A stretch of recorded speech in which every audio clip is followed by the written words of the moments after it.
ফুলকপি দিয়ে আলু দিয়ে আর রুই মাছ দিয়ে রান্না করব। তার সঙ্গে নিয়েছি আমি টমেটো, কাঁচা লঙ্কা আর আদা। কাঁচা লঙ্কা দিয়ে রান্না করব।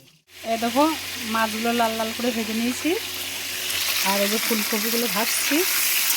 ফুলকপিগুলো ঠিক লাল লাল করেই ভেজে নেব।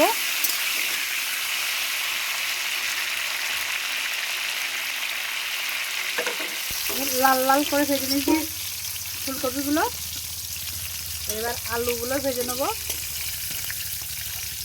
এইভাবে একটু ধরে রাখলে তেল, ফুলকপিতে তেলগুলো ঝরে যায়। তেল থাকে তো,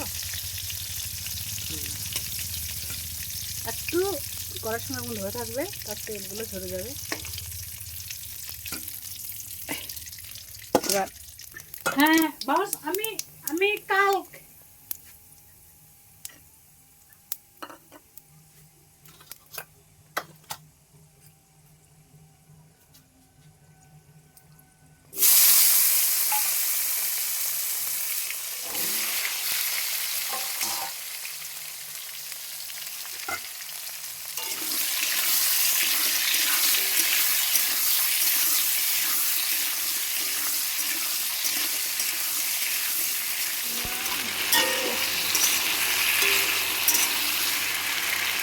কাঁচা লঙ্কাগুলো দিয়ে দিলাম।